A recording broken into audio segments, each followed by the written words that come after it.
tous et bienvenue dans mes petits papiers. Je suis Judith, je suis démonstratrice Stampin' Up dans le nord de la France. Et le projet de carte simple et rapide que je vous propose aujourd'hui, c'est celui-ci. Il a une petite surprise. On peut le disposer ici en calant notre devanture comme si c'était une fenêtre, peut-être une devanture de magasin. Il irait très bien peut-être avec la collection. Je pense qu'elle s'appelle Allons faire les courses. En tout cas, j'essaierai. Il est très haut placé dans ma liste de souhaits. Allez, c'est parti, on réalise cette carte ensemble tout de suite. Pour tout vous dire, c'est la deuxième carte que je réalise avec vous, enfin plus ou moins. J'ai découvert, après être quand même assez avancé, que je n'avais plus de mémoire sur pour filmer la vidéo. Et du coup, j'étais en train de parler dans le vide. Je ne filmais pas du tout. Il vous faudra un morceau de papier cartonné, c'est un A4 plié en deux à 10 cm et demi et il mesure sur la longueur 28 cm. On va marquer les plis suivants. Le premier à 14, puis 15. Si je ne me trompe pas, c'est 19 et demi. Tout à fait, 19 et demi, 22 et demi et 27. Et on a terminé pour nos plis. Ils sont à faire, alors ils ont un petit sens particulier. Le premier est assez basique. Le deuxième va revenir vers vous. Hop, comme ceci, je les marque bien avec mon plioir. Les deux suivants sont dans le sens classique et le dernier revient en arrière. On a donc, pour utiliser les termes techniques, un pli en vallée, montagne, montagne, puis vallée. Pour la décoration, je me suis préparé des matages et du papier de série design. Vous trouverez comme toujours les mesures sur mon site. Le papier de série design, c'est celui qui s'appelle Auberge de campagne. Je vous montre les papiers dans les tons bleu et gris. Je trouve ça sympa comme tout. J'espère que vous n'avez pas trop de reflets à la vidéo. J'en ai choisi en fait deux papiers différents pour ne pas couper la tête de ces jolis lapins.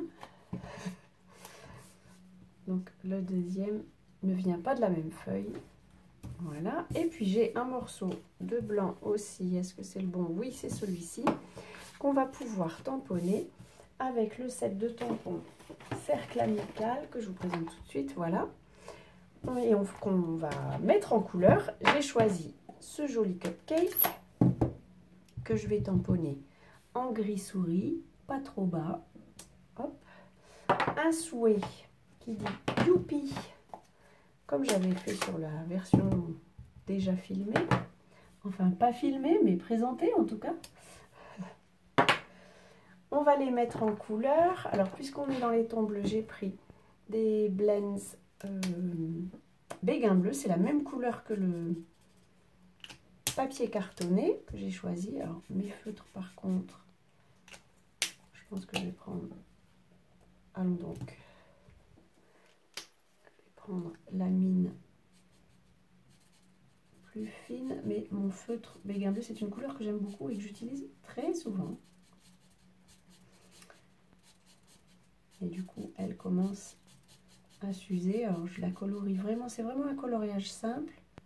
J'ai envie de vous montrer la semaine prochaine dans les cartes simples, je vous montrerai une autre utilisation de cette image.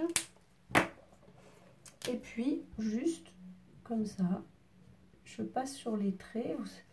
C'est comme un... Je ne sais plus comment ça s'appelle en français.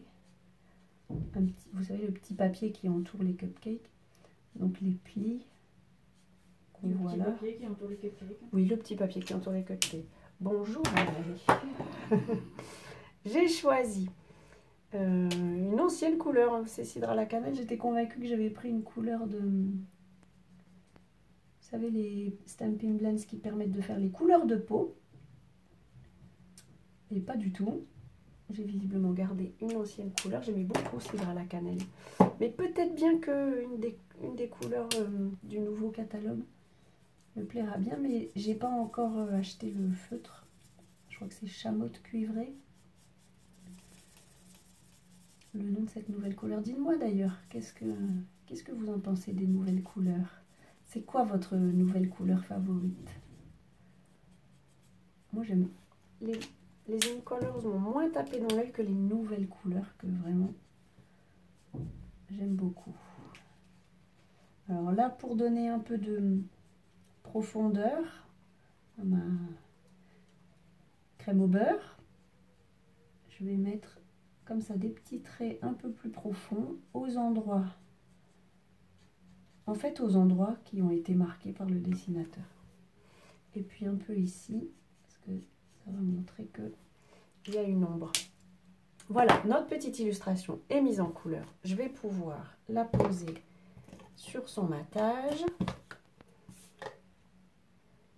Et on va pouvoir mettre ces 3 morceaux sur la carte elle-même. Donc on en a 2 plus grands qui vont sur les côtés et un plus étroit qui se place au milieu.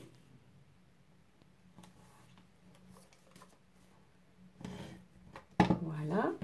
Pour que la carte se comporte sagement, on va aussi coller cette petite bande. J'avais l'impression de l'avoir déjà fait, mais je pense que c'était dans le premier tournage. Voilà.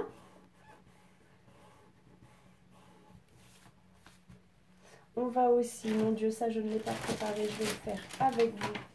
On va aussi préparer un morceau de papier cartonné blanc pour mettre à l'intérieur de la carte. On va le découper très vite, je pense qu'il fait 12 cm et demi sur 10 de mémoire. C'est ça. Donc ici, je vais prendre les 10 cm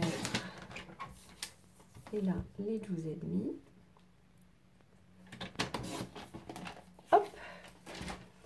Et donc ça va aller à l'intérieur de la carte. C'est l'endroit où vous allez pouvoir écrire votre message. Ah, on n'a pas fini. La colle n'a pas fini de prendre. Voilà. Et on va réaliser un petit système pour bloquer, maintenir notre carte quand on la pose comme ceci. J'ai pris un morceau une chute de papier cartonné Mystérieuse Brume. Je découpe une forme ovale festonnée. Sur celui-ci, j'ai envie de tamponner un bonne fête. Après tout, les fêtes ne manquent pas. C'est une occasion à laquelle je trouverai bien un destinataire. Et puis, je vais perforer mon bonne fête dans ce sens-ci pour qu'on le voit quand la carte est ouverte. Hop, on peut le positionner sur la forme festonnée. Ça, c'est vraiment un duo une perforatrice que j'aime beaucoup. C'est un effet que j'aime bien faire, ça, superposer une image sur un matage. On va en mettre 2 peut-être. Et je le dispose ici avec la carte ouverte. Il ne faut pas que mon petit élément dépasse.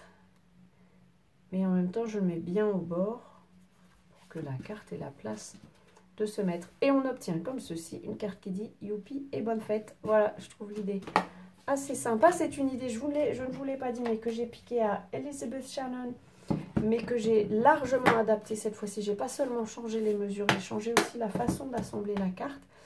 Voilà, j'espère qu'elle vous plaît. Si c'est le cas, pensez au petit pouce, ça me fait plaisir et puis ça aide la vidéo à se faire connaître.